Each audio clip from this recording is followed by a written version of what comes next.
Welcome to Diya Story Time. ஒரு காட்டில் சிங்கம் ஒன்று வாழ்ந்து வந்தது. அந்த சிங்கத்தின் பெயர் சிங்கு. அந்த சிங்கம் மிகவும் வலிமையாக இருந்தது. அந்த காட்டின் ராஜாவாக இருந்தது அந்த சிங்கம். மற்ற விலங்குகள் அனைத்தும் அந்த சிங்கத்தை பார்த்தவுடன் ஓடி போய் ஒழிந்துவிடும். அந்த சிங்கம் நம்மை சாப்பிட்டு விடுமோ என்று பயந்து ஓடிவிடும். ஒரு நாள் அந்த சிங்கத்திற்கு மிகவும் பசியாக இருந்தது. அந்த சிங்கம் மிகவும் பசியுடன் கர்ஜித்து கொண்டிருந்தது. யாராவது நம் கண்ணில் படமாட்டார்களா என்று. அந்த நேரம் ஒரு முயல் குட்டி ஒன்று வந்தது. மற்ற மிருகங்கள், ஐயோ முயலே, நீ இங்கு போகாதே, அங்கு சிங்கு ராஜா இருக்கிறார் என்று அந்த முயலிடம் சொன்னது. அது முயல் கேட்கவில்லை.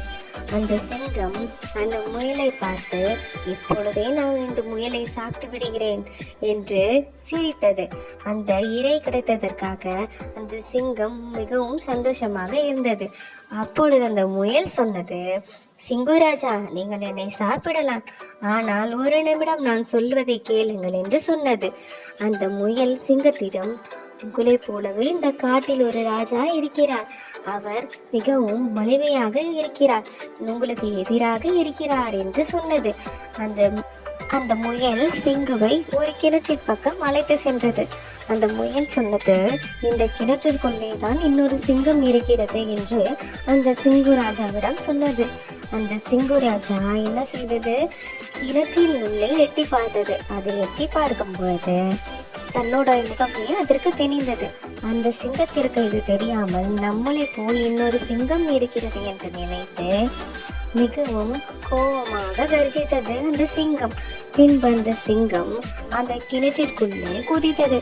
குதித்தவுடன் நம் முகம்தான் என்று நினைத்த என்னை காப்பாத்துங்கள் என்று கத்தியது. மற்ற விலங்குகள் எல்லாம் அந்த சிங்கம் குதித்ததை பார்த்து மிகவும் சந்தோஷப்பட்டது.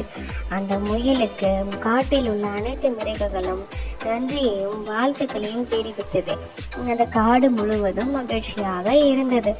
இதிலிருந்து நாம் தெரிந்து கொள்வது, சிங்கம் என்னதான் வலிமையாக இருந்தாலும் நாம் முயலை போல மிகவும் தைரியமாகவும் புத்திசாலித்தனமாகவும் நடந்து கொள்ள வேண்டும். அந்த முயல் புத்திசாலித்தனமாக இருந்ததினால் சிங்கத்திடமிருந்து அனைத்து விலங்குகளையும் காப்பாற்றியது. இந்த கதை உங்களுக்கு பிடிச்சிருந்துச்சுன்னா லைக் பண்ணுங்க, ஷேர் பண்ணுங்க, கமெண்ட் பண்ணுங்க, சப்ஸ்கிரைப்